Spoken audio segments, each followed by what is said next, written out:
Welcome to toppers club IAS academy. दोस्तों, मैं doctor Chhabilal आप सभी को अपने चैनल पर वेलकम करता हूं, स्वागत करता हूं। आज हम लोग संविधान सभा से संबंधित जो तथ्य हैं, उसके जो फैक्ट हैं, उस पर रोशनी डालेंगे, उस पर चर्चा करेंगे और देखेंगे कि सबसे पहले किस देश में ये विचार आया था और भारत में कब किन नेताओं ने, कांग्रेस के या जो हमारे देश के जो नेता थे, जो लीडर थे, उन्होंने कब ये विचार दिया और ब्रिटिश हुकूमत ने कब इसको स्वीकार किया। तो चलिए आइए हम लोग देखते हैं। ये खासकर यूपी जो SI का जो बैच है, जो UPSI के जो एग्ज़ाम है, उससे संबंधित जो फैक्ट्स हैं इसमें पूछे जाते हैं। तो मैं उम्मीद करूंगा कि जितने भी इवन और भी अन्य जो एग्ज़ाम है उसमें भी तथ्यों से प्रश्न बनाए जाते हैं या बने हुए भी मिलेंगे आपको। जब आप इस वीडियो को देखेंगे तो आपको अंदाज़ा लग जाएगा इस चीज़ का। लेकिन खासकर मेरा वो जो ऑब्जेक्टिव है, जो उद्देश्य है, वो पर्टिकुलर उस एग्ज़ाम को लेके है। तो आपसे उम्मीद है कि आप इस वीडियो को पसंद करेंगे, लाइक करेंगे, सब्सक्राइब करेंगे और ज़रूरत पड़ने पे अगर कोई चीज़ छूट जाती है या आपको समझ नहीं आती तो कमेंट बॉक्स में जाके आप कमेंट ज़रूर करेंगे। तो आइए हम लोग अपने वीडियो को शुरू करते हैं। सबसे पहले हम देखेंगे कि संविधान सभा का विचार जो विश्व स्तर पे अगर देखा जाए तो सबसे पहले कहाँ पे आया और किस तरीके से स्वीकार किया गया या कौन सी बातें थी, उसको हम लोग यहाँ पे देखने का प्रयास करेंगे। तो आइए हम लोग देखते हैं कि सबसे पहले संविधान सभा का जो विचार था विश्व स्तर पे सबसे पहले कब आया। हम यहाँ बताते चले कि सबसे पहले जो अगर हम देखते हैं कि सबसे पुराना अलिखित संविधान, अलिखित मतलब अनरिटन कॉन्स्टिट्यूशन जो है, सबसे पुराना, सबसे ओल्ड अनरिटन कॉन्स्टिट्यूशन की अगर बात आती है तो ब्रिटेन के संविधान का नाम आता है। ब्रिटेन का जो संविधान है अलिखित संविधान की श्रेणी में गिना जाता है। ऐसा नहीं कि वहाँ का पूरा संविधान ही अलिखित है, लेकिन वहाँ पे माना जाता है कि वहाँ का संविधान रिटन फॉर्म में नहीं है। इसलिए विश्व का सबसे पुराना अलिखित संविधान अगर आता है तो ब्रिटेन के संविधान को माना जाता है। दूसरी बात, अगर दो तथ्यों को और बात करें तो जो विधि का शासन है, विधि का शासन जिसको इंग्लिश में हम लोग रूल ऑफ लॉ कहते हैं, विधि का शासन, और दूसरी चीज़ संसद की जननी, संसद की जननी, ये दोनों तथ्य ब्रिटेन से ही जुड़े हुए हैं। विधि का शासन देने वाला ब्रिटेन का संविधान ही माना जाता है और संसदों की जननी, मदर ऑफ पार्लियामेंट, भी हम ब्रिटेन के संविधान को ही मानते हैं। बहुत सारे ऐसे तथ्य हैं जो ब्रिटेन के संविधान से लिया गया है। तो हम अगर बात करें तो सबसे पहले ब्रिटेन के ही अर्थात इंग्लैंड के जो समतावादी विचारधारा के लोग थे, समानतावादी विचारधारा के जो लोग थे इंग्लैंड के, उन्होंने सबसे पहले संविधान सभा के विचार का प्रतिपादन किया। और एक विचारक का नाम आता है sir Henry man, political philosopher हैं। इन्होंने भी सबसे पहले इस तथ्य को स्वीकार किया, क्योंकि समतावादी या समानतावादी विचारधारा के पोषक माने जाते हैं। तो विचारकों में अगर बात आएगी तो सबसे पहला जो विचारक है जिसने संविधान सभा की बात को स्वीकार किया या उसका प्रतिपादन किया, तो ब्रिटेन के हम हेनरी मैन का नाम लेते हैं। और देश की अगर बात आती है तो देश भी ब्रिटेन ही है। इसके अलावा अगर हम बात करते हैं किस विचारधारा के लोगों ने संविधान सभा के विचार का प्रतिपादन किया, तो समतावादी विचारधारा के लोगों ने संविधान सभा की बात को स्वीकार किया था। तो यहाँ पे तीन तथ्य हैं। विश्व स्तर पे पहला देश इंग्लैंड, विचारधारा समतावादी, और विचारक सर हेनरी मैन को हम मानते हैं कि संविधान सभा का विचार का पहली बार प्रतिपादन इन्होंने किया। अगर हम देखें तो इस विचार को, क्योंकि संविधान इंग्लैंड में लिखित तो है नहीं, तो जब इंग्लैंड का संविधान लिखित है ही नहीं तो वहाँ पे संविधान सभा के गठन की कोई बात आ ही नहीं सकती है। तो ऐसा कौन सी पहली कंट्री थी जिसने व्यवहारिक रूप में संविधान सभा का चुनाव किया और उसके द्वारा संविधान का निर्माण किया? तो हमारे पास दो नाम आते हैं, दो देशों के, अमेरिका और फ्रांस। अमेरिका और फ्रांस ये दो ऐसे देश थे जिन्होंने जिन देश में सबसे पहले संविधान सभा का गठन हुआ और उस देश में संविधान का निर्माण हुआ। अगर हम यहाँ बात करें तो अमेरिका का संविधान विश्व का सबसे पुराना कौन सा संविधान है? सबसे पुराना लिखित संविधान की श्रेणी में आता है। सबसे पुराना लिखित संविधान की अगर बात की जाएगी तो कौन सा संविधान आएगा? अमेरिका का संविधान सबसे पुराना विश्व का लिखित संविधान। विश्व का सबसे छोटा संविधान, ये दो तगमा अमेरिका के साथ जुड़ा हुआ। अगर हम देखें तो सही से और भी बाकी विशेषताएं इस संविधान की है, लेकिन अगर बात आ जाए कि सबसे विश्व का पुराना संविधान और सबसे छोटा संविधान लिखित के रूप में बात आएगी तो हम अमेरिका को मानते हैं। और अमेरिका और फ्रांस एक ऐसे देश थे जिन्होंने सबसे पहले व्यवहारिक रूप में संविधान सभा की बात को स्वीकार किया, यानी यहाँ पे संविधान सभा निर्वाचित की गई थी और उसके द्वारा संविधान का गठन किया गया था। आइए हम देखते हैं भारत में क्या पोजीशन थी, भारत में सबसे पहले किसके विचारों में ये चीज़ दिखाई देती है। तो अगर हम भारत में बात करें तो भारत में सबसे पहले इसके जो दर्शन होते हैं संविधान सभा के, वो बाल गंगाधर तिलक के द्वारा 1895 में तैयार किया गया स्वराज विधेयक में दिखाई देता है। मतलब संविधान सभा का जो पहला दर्शन है, पहली फिलॉसफी है, पहली बात है, वो किस में दिखाई देती है। बाल गंगाधर तिलक ने एक विधेयक पेश किया था जिसे हम स्वराज बिल या इंडिया बिल के नाम से जानते हैं। इस स्वराज बिल को हम इंडिया बिल भी कहते हैं, इंडिया बिल के नाम से भी इसे जाना जाता है।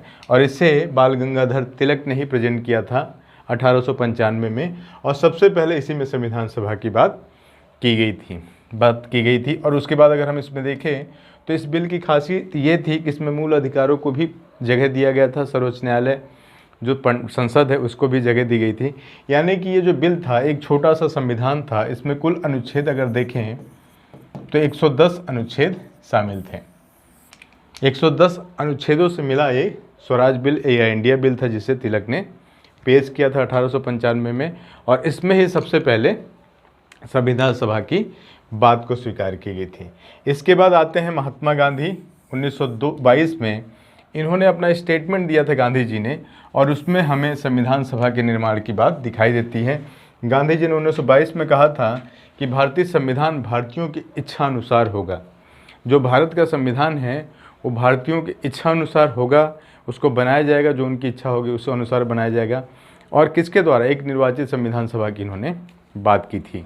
तो गांधी जी ने सबसे पहले अगर देखा जाए तो गांधी जी के विचारों में भी हमें ये चीज़ दिखाई देती है। इसके अलावा अगर हम संविधान सभा की बात करें तो सबसे पहले ब्रिटिश सरकार के सामने संविधान सभा की मांग पेश करने की जो काम किया गया था, देखिए कंफ्यूज होने वाली बिल्कुल बात नहीं है यहाँ पे। बाल गंगाधर तिलक ने जो बिल पेश किया था उस बिल के अंदर सबसे पहले दर्शन संविधान सभा के दिखाई देते हैं जो 1895 में पेश किया गया था। अगर किसी बिल की बात करता है, किसी व्यक्ति की बात करता है तो बाल गंगाधर तिलक आ जाएंगे कि तिलक के उसमें जो बिल था इंडिया बिल, उसमें संविधान सभा का जिक्र मिलता है। तो प्रथम सबसे पहले जो फिलॉसफी है इसकी वो कहाँ से निकल के आती है, तिलक की फिलॉसफी से निकल के आती है। उसके बाद अगर देखते हैं तो गांधी जी के स्टेटमेंट में गांधी जी ने 1922 में कहा था कि भारत का संविधान भारतीयों की इच्छा अनुसार होगा, यानी भारत के लोग हैं जो संविधान सभा के द्वारा संविधान का निर्माण करेंगे। तो 1922 में गांधी जी आ जाते हैं। अगर हम इसको बात करें तो ब्रिटिश सरकार के सामने सबसे पहली जो मांग रखने की जो बात की गई थी, ब्रिटिश सरकार के सामने संविधान सभा के निर्माण की मांग, मतलब ब्रिटिश सरकार के सामने सबसे पहले किसने संविधान की मांग उठाई थी, तो पंडित मोतीलाल नेहरू का नाम आता है। पंडित मोतीलाल नेहरू ने 1924 में ब्रिटिश सरकार के सामने या समक्ष सबसे पहले संविधान सभा के निर्माण की मांग प्रेजेंट की। मतलब इन्होंने संविधान ब्रिटिश सरकार से ये मांग की थी। अगर मांग करने वाली व्यक्ति की बात आती है तो हम मोतीलाल नेहरू की बात करेंगे। उन्होंने 1924 में ब्रिटिश सरकार से मांग की थी कि संविधान सभा का निर्माण किया जाए। इसके बाद इसकी अगर और अन्य बात की जाए तो इसकी जो औपचारिक जो घोषणा है या औपचारिक विचारों का प्रतिपादन है औपचारिक रूप से एम.एन. राय के द्वारा किया गया, और इसको लोकप्रिय बनाने का और इसको जो इम्प्लीमेंटेशन की बात आती है, इसको पॉपुलर बनाने की बात आती है, तो वहाँ पे 1939 में पंडित जवाहरलाल नेहरू के द्वारा हम देखते हैं कि इसको ज़्यादा लोकप्रिय बनाने का, हर बीच में लेके जाने का, इसको इम्प्लीमेंट करने का जो काम किया था पंडित जवाहरलाल नेहरू के द्वारा किया गया था। तो यहाँ पे 3-4 चीज़ें, 4 नाम हमें दिखाई देते हैं कि किस बिल में सबसे पहले संविधान सभा की जिक्र मिलता है। तो स्वराज बिल में, वो बिल किसने पेश किया गया था, तो बाल गंगाधर तिलक के द्वारा पेश किया गया था। कब पेश किया गया था, 1895 में पेश किया गया था। कितने अनुच्छेद उसमें शामिल थे, तो 110 अनुच्छेद उसमें शामिल थे। उसके बाद आता है कि किसके विचारों में ये दर्शन दिखाई देते हैं या किसने स्टेटमेंट दिया था, तो गांधी जी के स्टेटमेंट में हमें वो झलक दिखाई देती है। ब्रिटिश सरकार के सामने किसने मांग रखी थी? इस मांग को प्रस्तुत करने वाले व्यक्ति थे पंडित मोतीलाल नेहरू 1924 में। उसके बाद अगर हम जानते हैं कि इस शब्द का मतलब संविधान सभा का जो विचार था औपचारिक रूप से, फॉर्मल वे में अगर हम इसकी बात करें तो सबसे पहले औपचारिक रूप से ब्रिटिश सरकार के सामने एम.एन. राय ने रखा था और इसको पब्लिसिटी देने का काम किया, इसको इम्प्लीमेंट करने का काम किया पंडित जवाहरलाल नेहरू ने। तो ये 4 नाम आते हैं और आप इन चारों नाम को अच्छे से समझ लें, क्योंकि इस पे अगर प्रश्न पूछे जाते हैं तो कुछ घुमाता भी है प्रश्नों को, लेकिन हमें घूमना नहीं है और हमें अपने फैक्ट के क्वेश्चन के अनुसार ही जवाब देना है। तो ये रहा भारतीयों के स्तर पर अगर देखते हैं। अब हम देखते हैं कि ब्रिटिश शासन के द्वारा संविधान सभा के विचारों की स्वीकृति कब दी गई। ब्रिटिश संसद, क्योंकि जो भारतीय कांग्रेस थी वो ब्रिटिश सरकार से बहुत पहले से ही डिमांड कर रही थी कि संविधान सभा का गठन किया जाए और संविधान के निर्माण भारतीयों के द्वारा किया जाए, कोई ऐसी व्यवस्था की जाए। तो कांग्रेस के द्वारा लगातार मांगे की जा रही थी, भारत की जनता के द्वारा भी कहीं ना कहीं इस बात का समर्थन किया जा रहा था। लेकिन ब्रिटिश सरकार ने इस बात को 1942 में क्रिप्स मिशन के द्वारा स्वीकार की।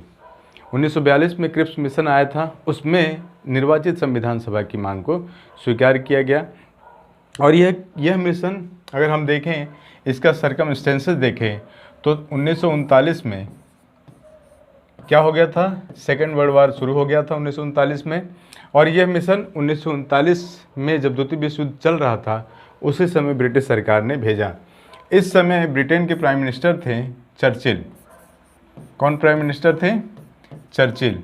और चर्चिल के कार्यकाल के दौरान ही द्वितीय विश्व युद्ध चालू हुआ था, आप याद रखेंगे। और इन्होंने जो चर्चिल यानी ब्रिटेन के प्रधानमंत्री थे, उन्होंने 11 मार्च 1942 को, किस डेट में? 11 मार्च 1942 को एक मिशन भारत भेजने की घोषणा की थी। और यह मिशन कैसा था? एक सदस्यीय मिशन था। सर स्टैफोर्ड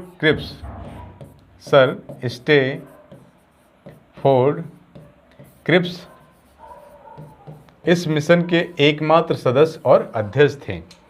स्टैफोर्ड क्रिप्स के पास 2 अधिकार और क्षेत्र थे। ये व्यापार बोर्ड के अध्यक्ष भी थे और युद्ध मंत्रिमंडल के सदस्य भी थे।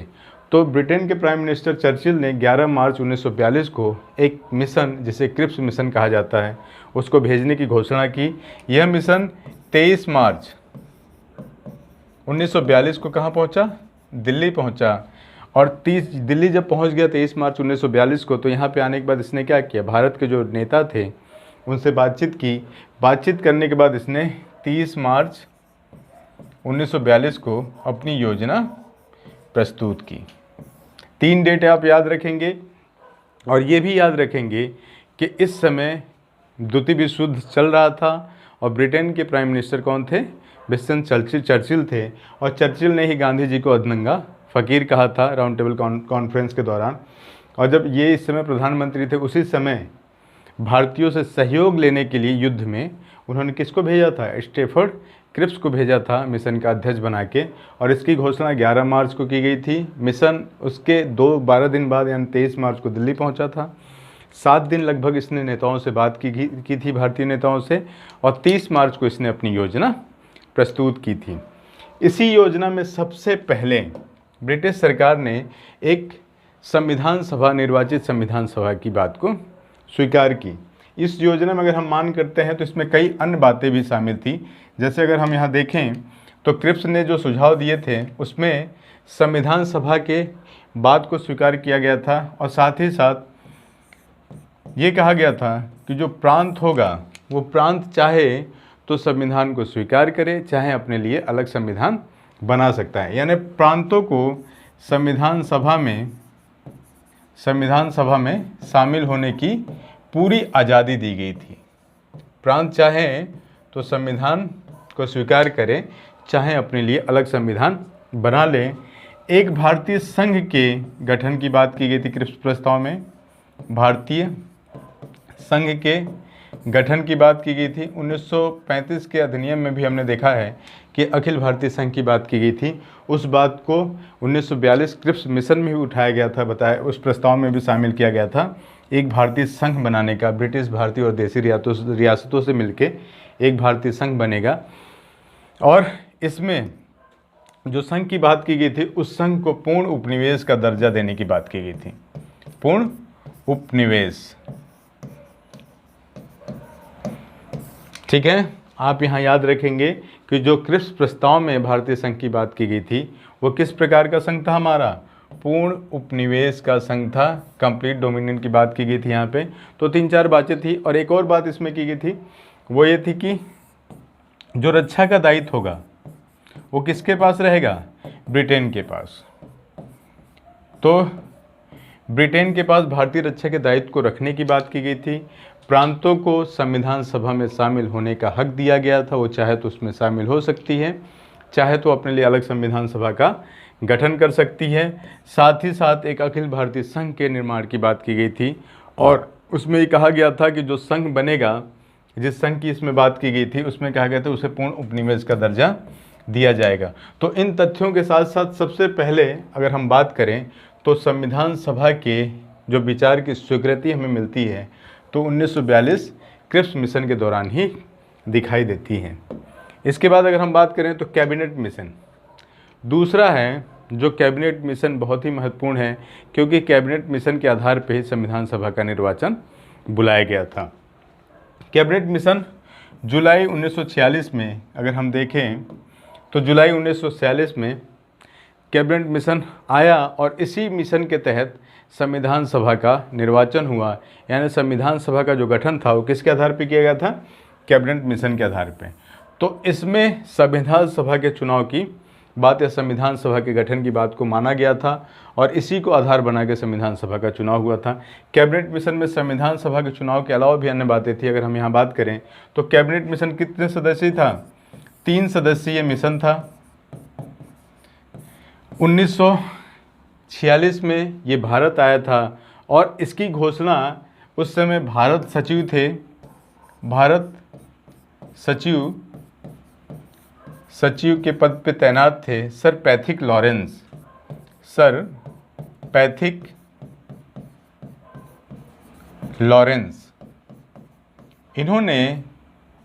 लॉरेंस ने कब घोषणा की थी भेजने की? 19 फरवरी 1946 को यह मिशन भेजने की घोषणा की थी। कहा जाता है शाही सेना का विद्रोह हुआ था 18 फरवरी 1946 को और उसके एक दिन बाद सर पैथिक लॉरेंस ने कैबिनेट मिशन योजना भारत भेजने की घोषणा की थी। यह मिशन 3 सदस्यीय था। खुद पैथिक लॉरेंस इसके अध्यक्ष थे और इनके पास भारत सचिव का पद भी था। एक तो पैथिक लॉरेंस थे जो इसकी अध्यक्षता कर रहे थे। इससे पहले जो स्टैफर्ड क्रिप्स मिशन लेके आए थे वो इसके सदस्य थे दूसरे क्रिप्स। और तीसरा इसके जो सदस्य थे उनका नाम था AB अलेक्जेंडर। ये 3 सदस्यीय मिशन था। AB अलेक्जेंडर नौसेना प्रमुख थे, ठीक है। 19 फरवरी 1946 को यह मिशन भेजने की घोषणा की गई थी और यह मिशन 19 फरवरी को वहाँ से चला और 24 मार्च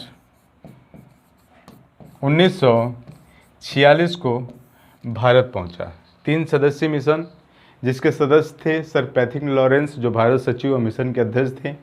दूसरे सदस्य थे व्यापार बोर्ड के अध्यक्ष और युद्ध मंत्रिमंडल के सदस्य सर स्टैफर्ड क्रिप्स और तीसरे सदस्य थे नौसेना प्रमुख AB अलेक्जेंडर।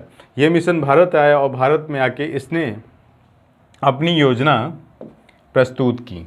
अगर हम योजना की बात करें तो इसने संविधान सभा के निर्वाचन की बात की थी। इसी के आधार पर निर्वाचन हुए थे, लेकिन कुछ बातें और भी इसमें शामिल की गई थी। वो कहा गया था कि 10 लाख की जनसंख्या पे एक प्रतिनिधि संविधान सभा में भेजा जाएगा। मतलब अगर हम बात करें तो कैबिनेट मिशन योजना में 10 लाख की जनसंख्या पे एक प्रतिनिधि की बात स्वीकार की गई थी। और कहा गया था निर्वाचित, कैसे निर्वाचित, अप्रत्यक्ष निर्वाचित संविधान सभा के गठन की बात की गई थी। संविधान सभा के गठन की बात को स्वीकार किया था किस टाइप की, अप्रत्यक्ष निर्वाचित 10 लाख की जनसंख्या पे एक प्रतिनिधि भेजने की बात इसमें कही गई थी, प्रस्ताव किया गया था। इसमें अगर हम अन्य बात करें तो एक अखिल भारतीय संघ की बात को इसमें भी कहा गया था। इस प्रस्ताव में भी, कैबिनेट मिशन योजना में भी अखिल भारतीय संघ के निर्माण की बात की गई थी। एक चीज़ और इसमें जो महत्वपूर्ण मानी जाती है, अगर हम देखें तो इसमें कहा गया था कि जो संघीय विषय हैं, संघीय विषय वो किसके पास रहेंगे, संघीय जितने भी विषय हैं उसका अधिकार संघ के पास होगा, लेकिन प्रांतीय विषय और जो अवशिष्ट सूचियां हैं, अन्य विषय मतलब संघीय विषय को छोड़ के दूसरे विषय और जो अवशिष्ट विषय हैं उन पे प्रांतों के अधिकार की बात की गई थी, प्रांतों के अधिकार क्षेत्र में रहेंगे उसमें बात की गई थी। इसी के आधार पर चुनाव संपन्न हुए थे कैबिनेट मिशन योजना के आधार पे, और इन्होंने संविधान सभा के टोटल सदस्यों की संख्या 389 निर्धारित की थी, जिसमें 3 सेक्शन बनाए गए थे। 292 सदस्य ब्रिटिश प्रांतों से, 4 कमिश्नर क्षेत्र बनाए गए थे और 93 देसी रियासतों के प्रतिनिधि शामिल किए जाने थे। इस प्रकार कुल इन्होंने सदस्य संख्या निर्धारित की थी संविधान सभा 389, और इसी के आधार पर संविधान सभा का निर्वाचन हुआ था। हैदराबाद हम यहाँ बताते चले कि एकमात्र ऐसी रियासत जो संविधान सभा में शामिल नहीं हुई थी, उसे हम हैदराबाद के नाम से जानते हैं। हैदराबाद का एक भी प्रतिनिधि संविधान सभा में शामिल नहीं हुआ था। इन प्रतिनिधियों के इलेक्शन के लिए जो प्रांतीय विधानसभा, जो ब्रिटिश प्रांत के जो प्रतिनिधि थे, उसके लिए उन्होंने 3 समुदाय बना रखे थे, सामान्य, मुस्लिम और सिख, केवल पंजाब के लिए। तो बहुत सारे तथ्यों को इसमें जगह दी गई थी और इसी के आधार पर सबसे पहली बार संविधान सभा के विचारों का प्रतिपादन किया गया था और व्यवहारिक रूप देने का संविधान सभा का जो काम किया था वो कैबिनेट मिशन ने ही काम किया था और इसी के आधार पर संविधान का निर्वाचन हुआ था। अन्य अगर हम तथ्यों में देखें तो संविधान सभा के विषय में कुछ अन्य महत्वपूर्ण अगर जानकारियाँ हम देखना चाहें तो हम बात करेंगे उस पर कि संविधान सभा किस प्रकार का निकाय था। एक बहुदलीय निकाय था। संविधान सभा एक बहुदलीय निकाय थी। इसमें जो एंग्लो इंडियन के प्रतिनिधि के रूप में अगर हम देखें तो इसमें एंग्लो इंडियन के प्रतिनिधि फ्रैंक एंथोनी थे। पारसी समुदाय के जो प्रतिनिधि थे सर PH मोदी थे। अगर हम देखें तो संविधान सभा में एक जो एंग्लो इंडियन प्रतिनिधि के रूप में शामिल किए गए तो फ्रैंक एंथोनी थे और पारसी समुदाय के प्रतिनिधि के रूप में अगर हम बात करते हैं तो PH मोदी जी पारसी समुदाय से थे और एंथोनी एंग्लो इंडियन से। डॉक्टर अंबेडकर की अगर बात की जाए संविधान सभा में शामिल करने की तो पहली बार 1946 में जब चुनाव हुआ था, संविधान मतलब जो प्रांतीय चुनाव हुए थे अगर देखें 1946 के चुनाव में, तो ये खुलना जालौन पूर्वी बंगाल से चुने गए थे। जो डॉक्टर BR अम्बेडकर का जो चुनाव हुआ था, चुन के जिस क्षेत्र से आए थे उस हम क्षेत्र को कहते हैं खुलना जालौन। कहाँ था ये? पूर्वी बंगाल में। लेकिन जब पाकिस्तान का विभाजन हुआ, पार्टीशन हुआ, तो खुलना जालौन यानी पूर्वी बंगाल को वो क्षेत्र कहाँ चला गया? पाकिस्तान में चला गया। और जब ये पाकिस्तान में चला गया क्षेत्र तो इनका जो चुनाव था वो निरस्त हो गया। अतः इनको क्या किया गया? इनको क्योंकि संविधान सभा में शामिल करने की जो योजना शुरू की गई थी तो इनको दोबारा मुंबई प्रेसिडेंसी की पूना संसदीय सीट से कांग्रेस ने क्या किया? MR जयकर को त्यागपत्र दिलाया।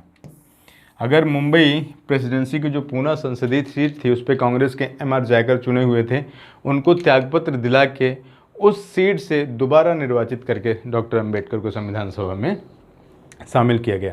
तो ये विशेष तथ्य थे जिस पे रोशनी डालना या चर्चा करना जरूरी था।